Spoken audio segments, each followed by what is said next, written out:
Okay, sorry, let's get back to it. Okay, so I made sure it was in standard form. I set it equal to 0.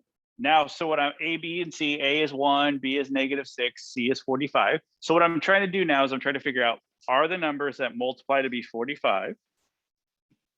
First of all, what are all the numbers that multiply to be 45? 9 and 5 is probably the most common, right?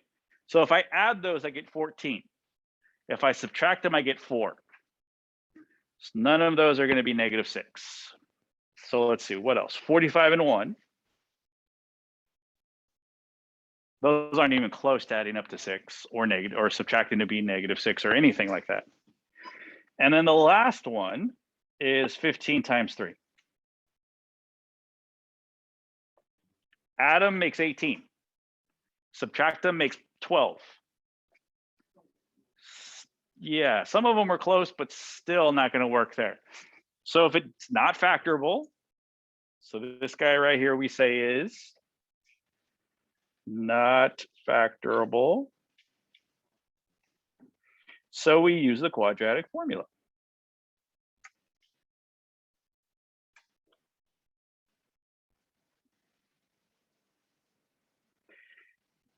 So -1 times b.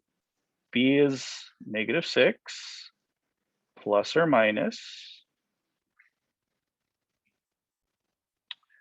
b squared. So -6 squared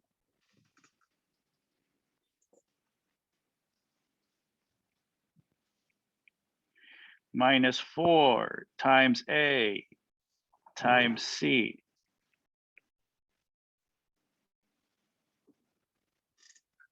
over 2 times 1.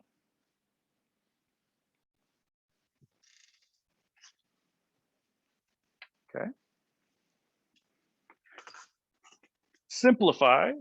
So -6 times -1 is +6.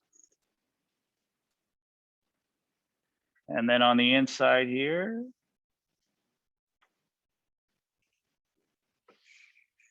oops. I get -6 times -6 is +36. Minus 4 times 1 times 45. 4 times 1 times 35. 45 is 180. And then 2 times 1 is 2 on the bottom.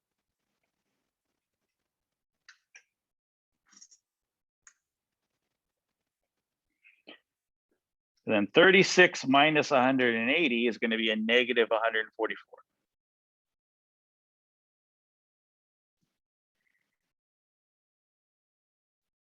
Okay. I'll pause right there just for a second. What's the square root of -144? So the square root of +144 is +12 and -12, right? So what's the square root of -144? I, remember? We put that I. Remember, let's see, from last week, where was it? There we go. All right. We said it has to have an I with it. So let me rewrite this. So it's going to be 6. Let me rewrite it over here. 6 plus or minus 12i divided by 2. Anytime there's a negative under the square root, it's always going to have an I. That's where that I comes from. And then once I take the negative away, it's just 144. That's where the 12 plus or minus 12 comes from. Okay. Separate and solve. Separate. First the plus, then the minus. All right. Just like I did, just like I've always done when I use the quadratic formula. Okay, so there I'm going to pause for a second too, because can I add? Because I usually add the tops. subtract the tops, and then divide by the bottom, right? That's usually what I do. But can I add this guy over here? No, why not? One of them's imaginary and one of them's real. How do I add a real 6 with a made up number? You can't, right? You just can't. Like a real $6 with 12 fake Monopoly money, right? You can't, right? I have $6 and some Monopoly money, right? You can't combine them to make the same thing, right? Are you able to divide an imaginary number by a real number? That's a good question. So my next step is, isn't this divided by 2? What's being divided by 2 exactly? Both of these, right? Isn't this guy and this guy being divided by 12? So what I'm going to do is I'm going to give them divided by 2. I'm going to give each of them a divided by 2. Same thing over here.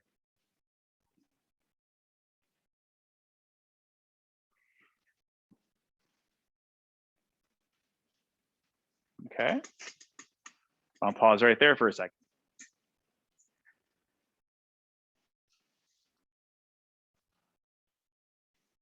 So the first one right here. The first one is real 2 goes into 6 how many times? 3 here and 3 here. Because it's the same thing here, right? So I have a 12i divided by 2. So that's a great question. Bennett asked, can we divide? It's a real number. We can't add real numbers and fake numbers together, right? Imaginary number, we can't add them or subtract them. But can we divide? Well, we didn't divide them last week, but we did multiply them, didn't we? Didn't I multiply a real 3 times a imaginary 2i? And I got 6i, right?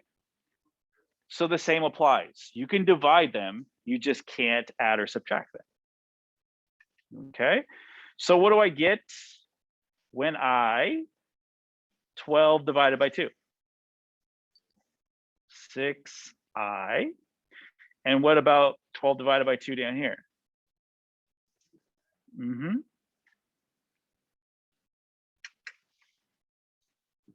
Okay. But can I add 3 plus 6i? Nope. So that's as far as I can go. So those are the solutions. What's another word for solutions? Starts with an X. X-intercepts. Those are X-intercepts as well, right? And roots, right? Also roots. They're also the roots, the X-intercepts and the roots. Right? X-intercepts and the roots. Okay, so here's my question. If those are my X-intercepts, let me sketch a graph. It doesn't ask me to do this, but this is important for what we're doing today. Right? X-intercepts means where the parabola, remember the parabola looks like this or it looks like this, right? Where is it going to cross here?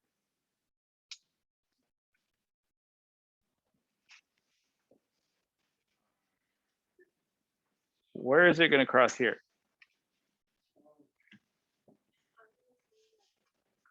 So I get a positive 3 over here, right? And a positive 3 over here. I know where that is. 1, 2, 3 right here. But then it's not positive 3, right? It's positive 3, and then I got to add some imaginary number. Or positive 3, then I got to subtract some positive number. So where is it? Where is it cross here? The answer is it doesn't. Well, if it doesn't, what does it look like? Well, let me show you a picture.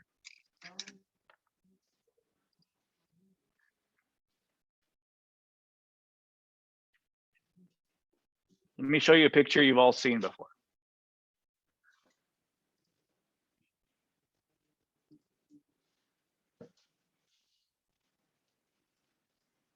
Why did it close? Give me 1 second, it closed on me.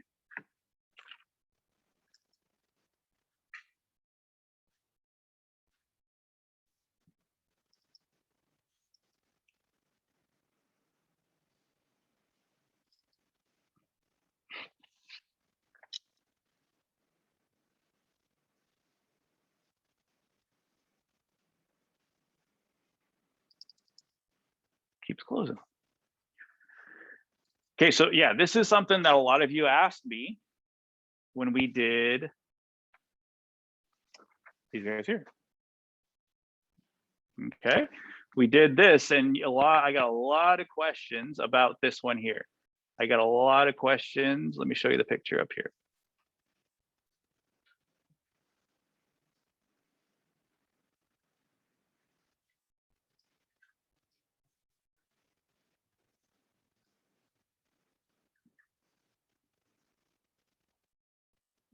Nope, I don't care about that.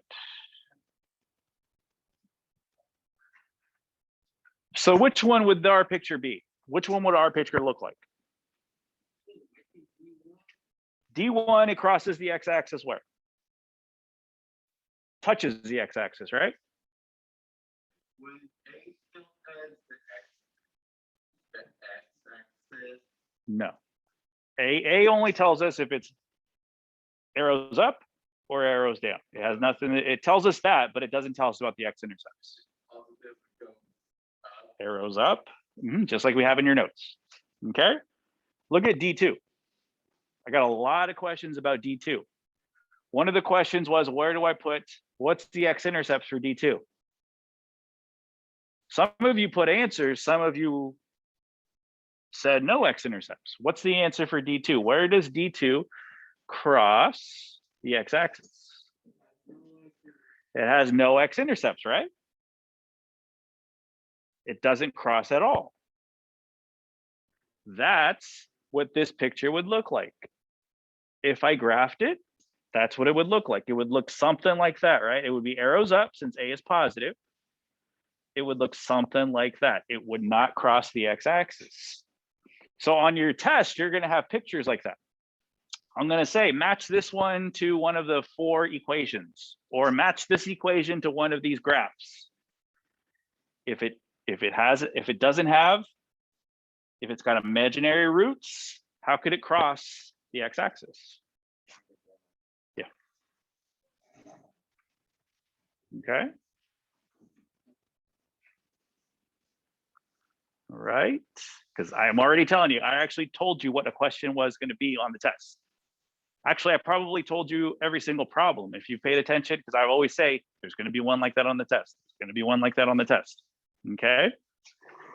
So, hint, there will be one like this on the test where they give you something like that. So I'll either give you an equation and 4 graphs, or I'll give you a graph with 4 equations, and one of them will be that. And I'll say which one of the 4 could have that graph, or which one of the 4 is going to have no x-intercepts. Okay. All right. Okay, next one.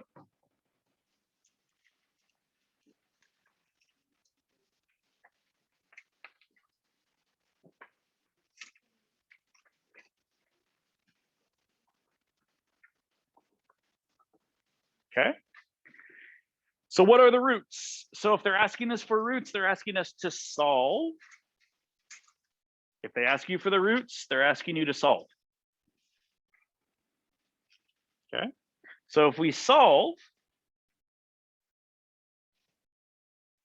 we're going to use these steps like I have the whole chapter. Set the equation equal to 0. This one has not been equal to 0. Still, it's not equal to 0. So I have to do that on this guy here.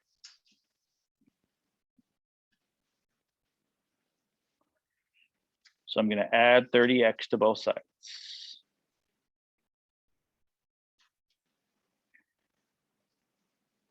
So do I add 30x? Do I add 30 and 29 to make 59x? No, I can't do that. So do I add 30 plus 9 to make 39x squared? Can't do that. Good. So what do I do with this 30? There you go. Yep. We're going to put it in between. Yeah. Zach, how come we put it in between? You're right. Exactly. In standard form, what is 30 going to be? B. Good. Just like that. Okay. So once I get it in standard form, I got A, I got B, I got C. 9, 30, 29.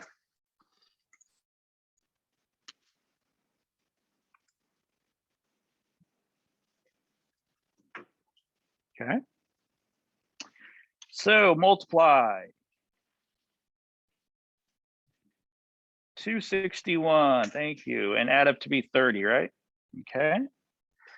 Now, what are the numbers that make 261 besides 29 and 9?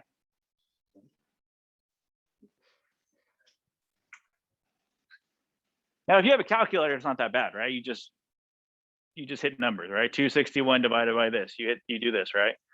You say 261 divided by 6. No, 261 divided by 7. No, you just do that, right? Until you find one, or until you find there is nothing, right? Now let me give you a hint. For the big numbers, what I mean by big numbers is I mean this guy here. Okay, when this guy gets big, it's going to take a little longer. So what I tell students to do is sometimes it's not worth it. Sometimes just go right to the quadratic formula. Even if there are two numbers here, quadratic formula will always work. Okay, so let's say there are two numbers and I just missed them. Quadratic formula will still work. Okay, quadratic formula is kind of the safety net, right? The safety net that catches everything. Okay, so if they're big numbers like that, I wouldn't even mess with that. I would just say, let's go right to quadratic. Okay. So -1 times 30 plus or minus 30 squared minus 4 times A times C over 2 times A.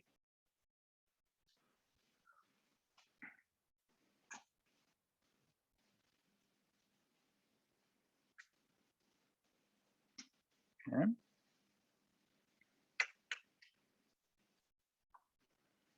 Okay, so I get -30 plus or minus, and then on the inside, I'm going to get 900 because 30 times 30. So let me move it down here. I'm running out of room. 30 times 30 is 900.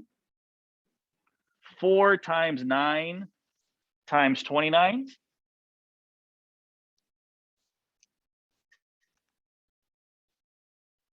is 140. Well, sorry, 1,044. 1,044.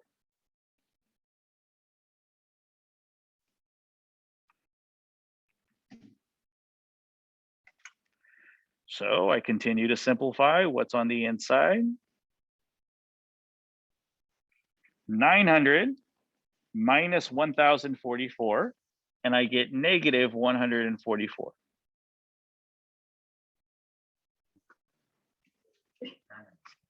Okay, we got another I. We got another situation with an I. The nice thing about when you get I in there is that you're not going to have decimals. So if it was any number beside, if it was a positive 12, just be 12. A positive 144 would be 12, right? But it could be worse. It could be long decimals. Okay. So what is the square root of -144? 12i. Yeah, we just learned that on the last one, right?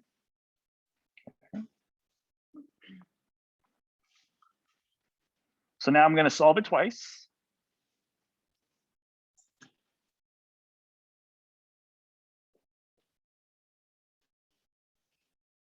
I'm not changing anything. I'm just moving some of this stuff.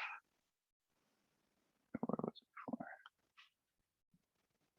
Because I'm running low on space.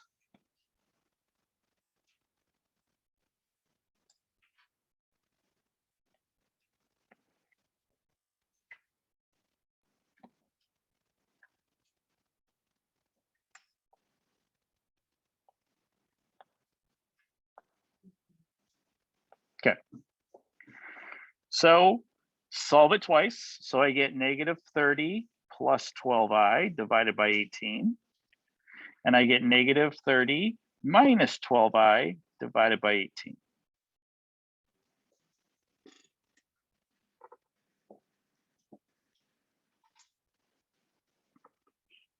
So again, I can't add or subtract the top. So I have a negative 30 divided by 18 plus 12i divided by 18.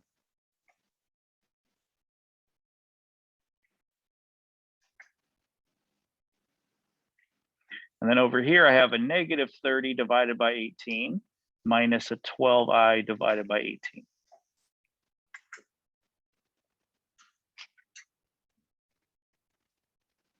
So 18 cannot fit into 30. 18 doesn't fit into 30 evenly, I should say. It does fit in once, but it's got a remainder. So instead of dividing, I can reduce the fraction, right? So what number goes into both 30 and 18? 3. Also, what's the biggest number? 6. Yeah, 6 is the biggest. 6 divided by 6. And I get negative 5 over 3 plus. And then what's the biggest number that goes into 12 and 18? 6 as well. So I get 2i over 3.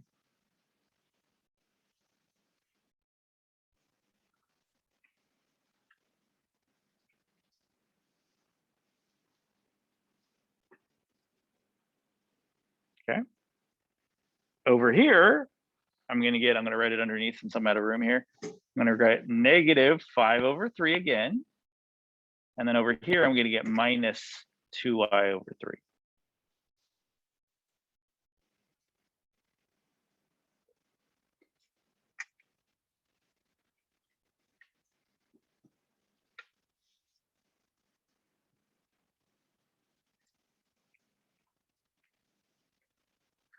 Okay.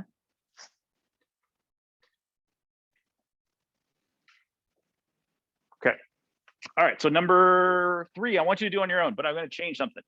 I'm going to change on number 3. You're going to do the same problem, but instead of an 85, it's going to be an 82. Everything else is the same. Everything else is the same. 9x squared plus 54x plus 82 equals 0.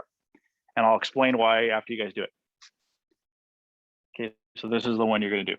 So you're going to do this one on your own right now. I'm going to give you about 5 minutes to do this one.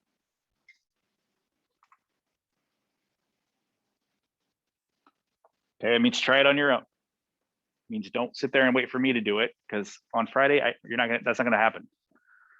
I'm not going to take the test for you. Okay, the lucky part about today is these are notes. If you make mistakes, that's what we're here for. Okay, so try the best you can. If you get the right answer, great. If you don't, you'll find out where you went wrong.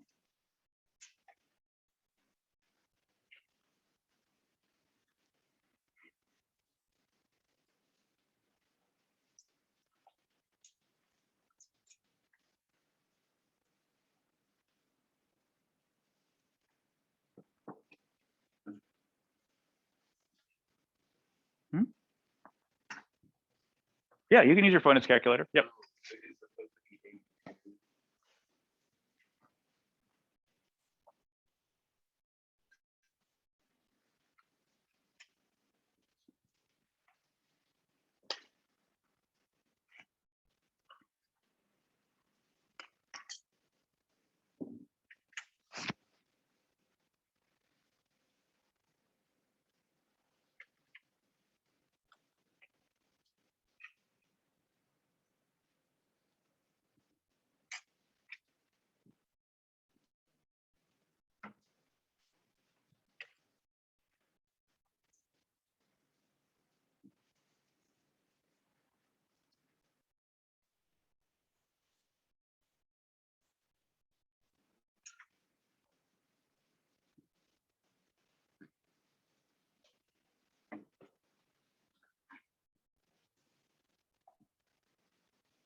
So when I'm trying to do A times C on this guy, 9 times 82 is 700 and something. 700 and 738, right? So to sit there and list all the numbers that multiply to be 738 is going to take you a few minutes. I mean, it's not hard. You just put in your calculator, divided by 2, divided by 3, divided by 4, until something goes in, right?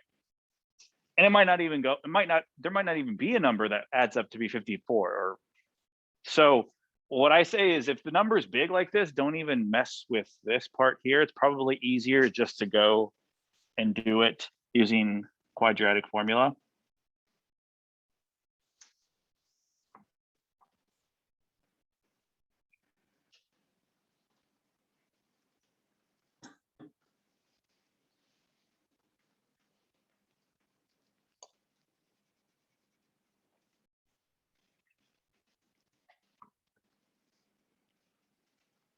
Because if you have a regular calculator, you can always use it on a test or a quiz. But if you don't have a regular calculator, Delta Math has calculator, so you always have access to one. Mhm.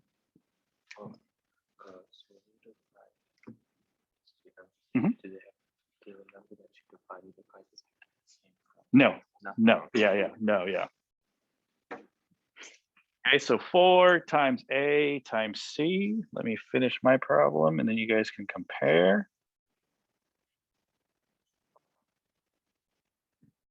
So I get negative 54 plus or minus 54 squared, 2916 minus 4 times 9 times 82, which is 2952 over 18. Okay. Negative 54 plus or minus, and then underneath the square root, you're going to get a negative 36.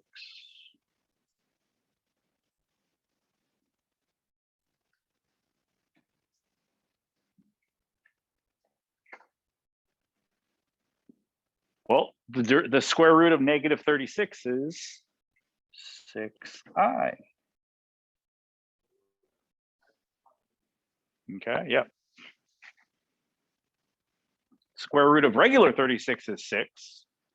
And then because it's negative 36, you get that I. That's where the I comes from. Separate and solve.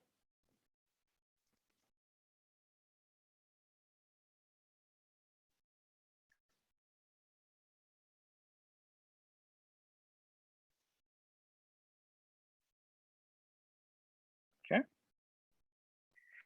So again, I can't add or subtract i's with real numbers and imaginary numbers. So they're each divided by 18 though, so I can give them each divided by 18.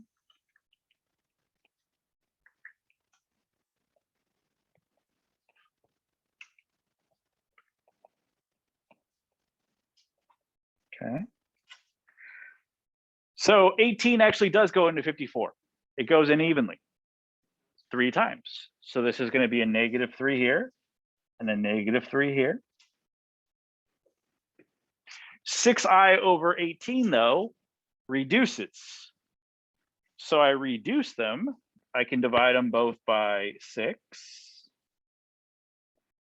So I get I over 3, or 1i over 3. Over here, I get the same thing. If I divide them both by 6, I get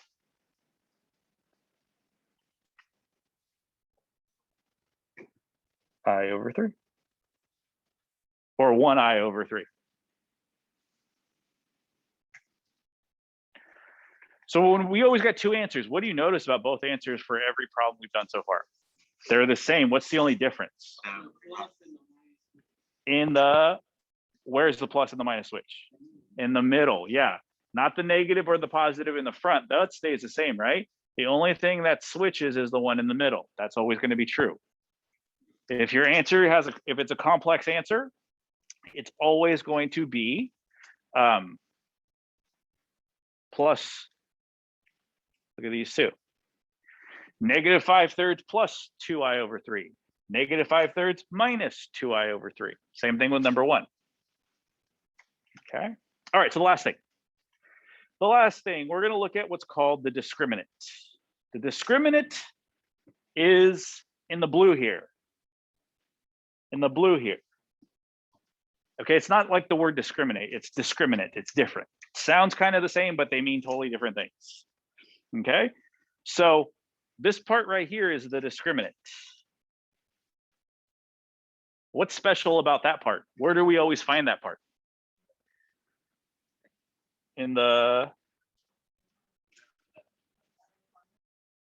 it's in the quadratic formula, but where is it?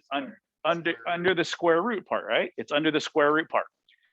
That part is going to tell us one of 3 things. It's going to tell us whether the answer, so if I get a number underneath the square root that's positive, greater than 0, that means I get 2 answers because it crosses at 2 spots, right? And they're both real. They're not imaginary. There will be no imaginary. We just have to tell if they're rational or irrational. I'll talk about that in a second. If I get a 0 underneath, that means it crosses once, right? Like this guy here. Or like this guy here, like D1. D1 touched once. D2 didn't touch at all. D3 touched twice, okay? So D3 is gonna have a positive discriminant. D2 is going to have a negative discriminant. D1 is going to have a discriminant of 0. Okay, so that's what that tells you there. So if it only touches once, I only get 1 answer, but it's repeated. So actually I get 2 answers, it's just the same answer. It's just repeated.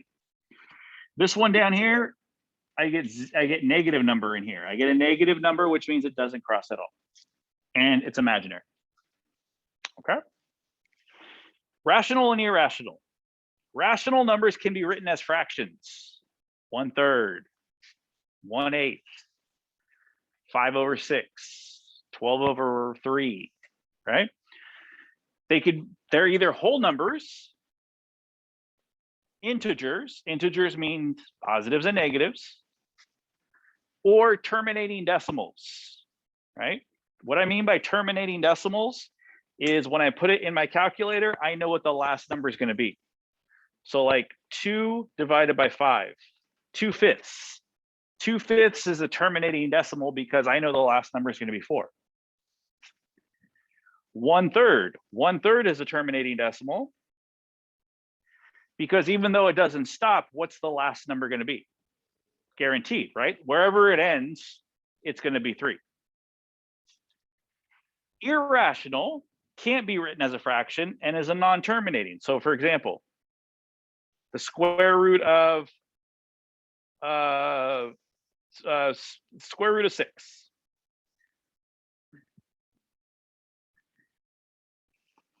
Does it repeat? And guess what?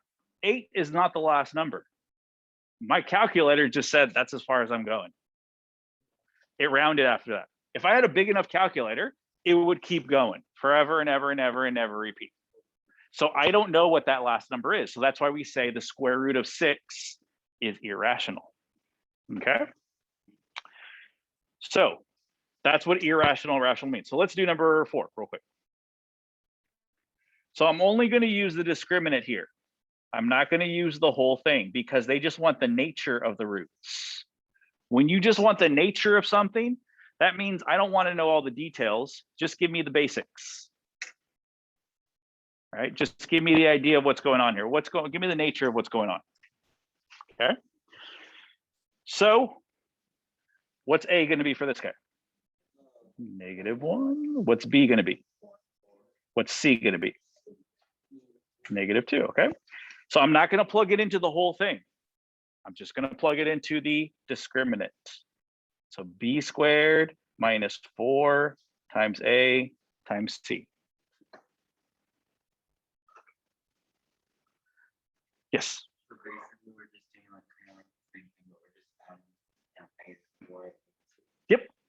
We're doing the same thing, except yeah, everything else I don't need for this because this is just the nature of the roots. If they actually wanted me to find the actual roots, then I would have to use the whole thing. So A is -1, C is -2. So 4 times 4 is 16. I have a -4 times a -1 times a -2. That's going to be -8. So 8 is the discriminant. 8 is the discriminant. I don't have room for it, it's right there.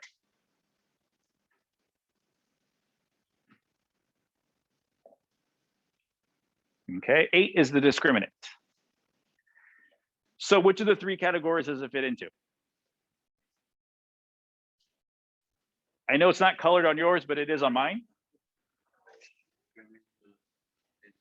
Green, orange, purple, or pink color. Green, right? The discriminant is positive. So that means, let's go down here, it's going to have 2 real.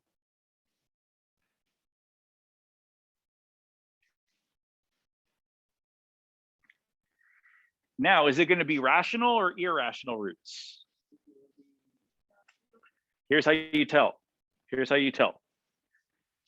This is what's under the square root, right? 8's under the square root. So if I do on my calculator the square root of 8, is it going to give me, what kind of answer is it going to give me? You don't know? Let's find out. 8 square root. That's not rational. That's irrational, right? So we're going to write irrational.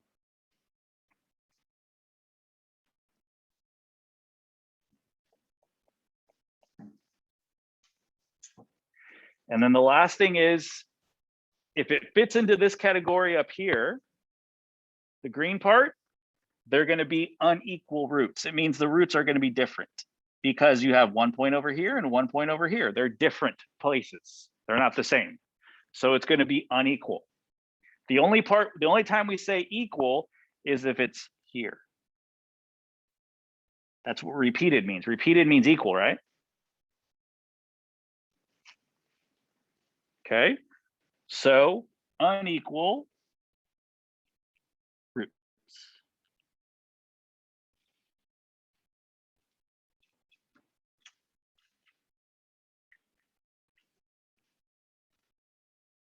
Okay, so we only got about a minute, a little over a minute left.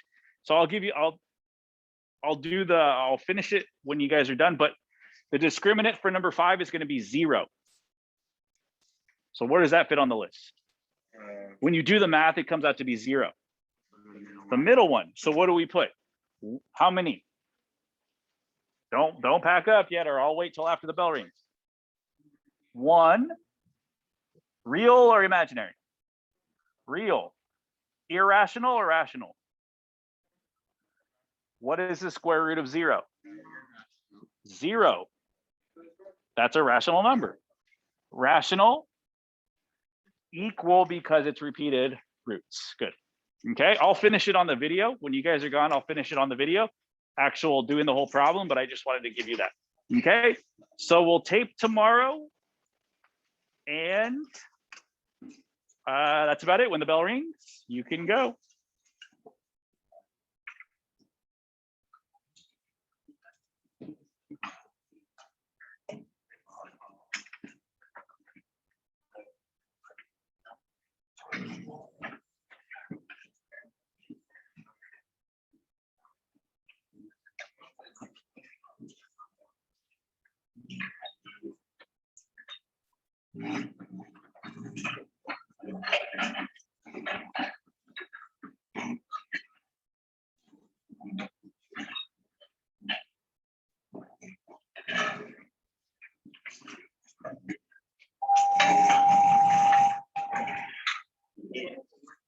Okay, since it's 0, it's going to be 1 equal real, 1 equal real, rational, because the square root of 0 is 0. Because the square root of 0 is 0. So it would be 1 equal real rational root.